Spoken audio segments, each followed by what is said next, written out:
Assalamualaikum warahmatullahi wabarakatuh teman-teman semuanya dimanapun berada. Semoga teman-teman selalu bahagia ya, diberikan kesehatan, terus diberikan rizki, tambahnya rizki yang melimpah dan penuh keberkahan. Dan untuk teman-teman yang baru, welcome to my channel Inang Yulia. Nah, hari ini ini sambungan setelah saya sampai di negara Indonesia ya. Di video kemarin kenapa sih kok saya bukan sharing, cuma sedikit ya,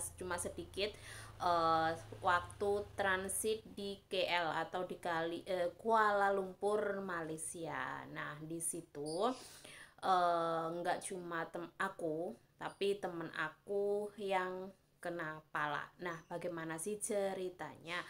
Ikuti videonya biar nggak salah paham. Tapi sebelum itu, lihat intro yang satu ini. Cekidot.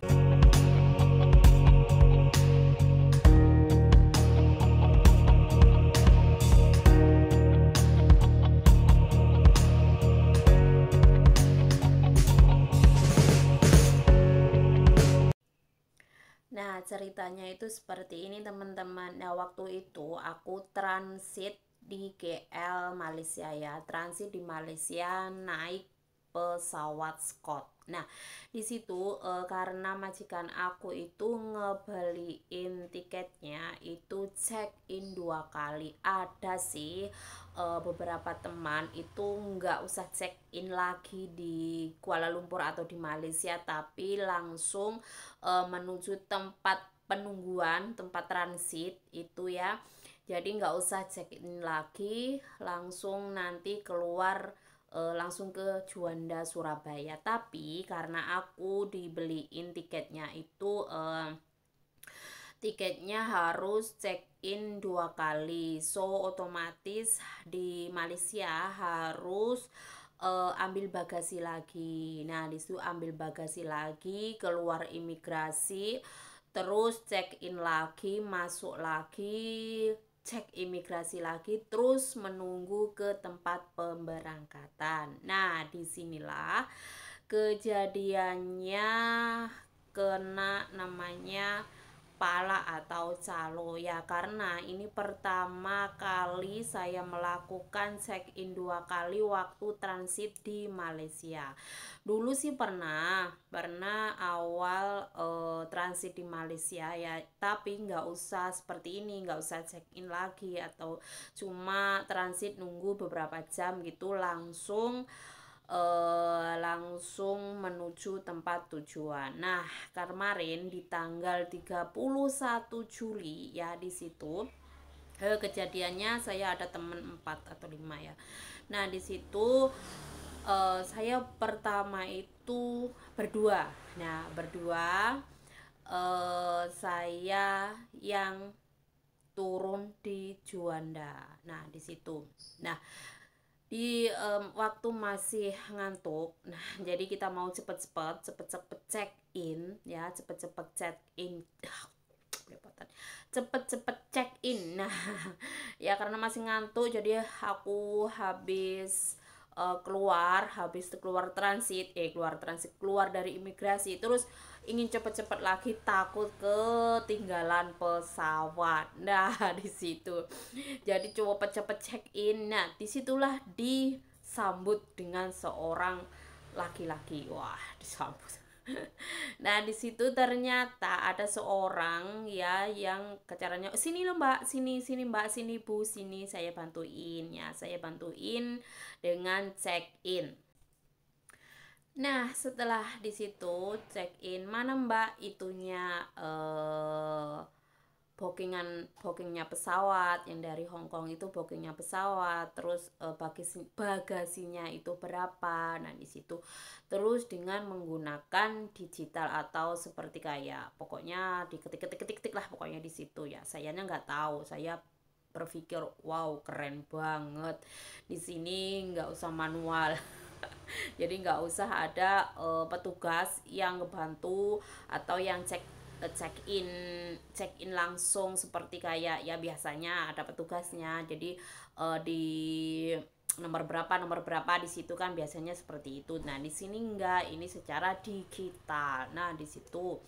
Terus udah di situ di print dimasukin, terus di print namanya siapa, oke lah, terus dikasih kayak selembar kertas untuk nanti masuk di pesawat atau dengan nomor bagasinya. Tapi untuk akunya itu nanti diginiin. Udah Bu, di situ saja, tunggu aku di sini pukul 5. Pukul 5 dini hari di situ ya. Pukul 5 dini hari saya disuruh nunggu di tempat duduk di situ. Terus nanti si orangnya akan datang nyamperin aku, memasukin bag aku di bagasi, karena cuma check in itu cuma nomor tempat duduknya di situ ya. Pokoknya begitulah. Terus aku nunggu situ. Nah, si temenku sama aku sama saja sih, dibantuin dengan seseorang. Nah, di situ temanku dimintain uang sebesar 30 ringgit. Terus si temanku bilang gitu, aku nggak punya uang ringgit, punyanya uang dolar Hong Kong. Nah, di situ teman aku ngasih, ditanyain dimintain uang ringgit nggak punya, dimintain uang rupiah dia bilang nggak punya, terus dikasih uang 30 ringgit di situ.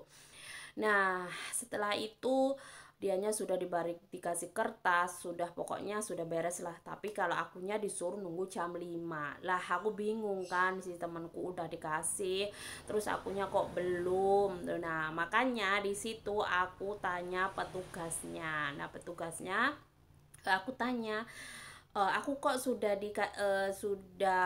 check in tapi kok belum dikasih kertasnya. Dan di situ terus aku disuruh nyariin, lah mbaknya nyariin orang yang ngebantu itu. Nah, di situ lah aku bilang aku nggak tahu siapa yang ngebantu aku. Nah, disitulah eh dianya eh, ya udah di situ check in ulang. Terus aku ngomong nggak bisa, di monitor itu ternyata ada namanya bahasa Indonesia, langsung klik klik klik sudah beres. Setelah itu jam 5 ada yang nyamperin, aku dimarah-marahin di situ guys. Nah, terus akhirnya aku lolos, aku nggak kena pajak ya, nggak kena palak di situ, jadi nggak sampai kena ditipu orang. Tapi ada beberapa temenku yang kena uh, ketipu orang. Nah, di sini tuh video bodoh kena calo gitu guys. Iya kena calo guys, iya kena guys. Kamera ini lho ayu, wong yo ayu kok yo. Pokoknya teman-teman harus hati-hati jika transit di Malaysia. Hati-hati dengan calo, mbak kena wakeh wi. Nek piro mbak, 300. Mbak keluhan tinggi. Yo, kalah sakno rek weteng luwe aja dipalak wong ya lho. Ya wes. Sekarang lah teman-teman yang mau pulang ke Indonesia transit ini, nggak tahu ya udah berapa lama atau hanya aku saja atau sudah pernah terjadi, dan jangan sampai terjadi lagi. Jadi harus pintar-pintar di sini ya. Jadi ini videonya guys. Nah, itu loh teman-teman. Jadi harus hati-hati, jangan mudah percaya dimanapun berada. Jadi kalau bertanya itu harus langsung dengan petugasnya. Jadi jangan tanya sembarang orang, nanti bisa ditipu atau nanti bisa nggak bener gitu ya. Jadi untuk teman-teman, salam sehat juga untuk teman-teman dimanapun berada, jaga kesehatan. Terus harus berani juga ngomong, harus berani tanya meskipun itu pokoknya sebisa bahasanya saja ya. Jadi harus ngomong, harus langsung dengan orang yang bersangkutan, jadi biar selamat. Terima kasih untuk teman-teman semuanya ya, dan saya mohon maaf apabila ada salah kata. Terima kasih. Wassalamualaikum warahmatullahi wabarakatuh. Bye bye.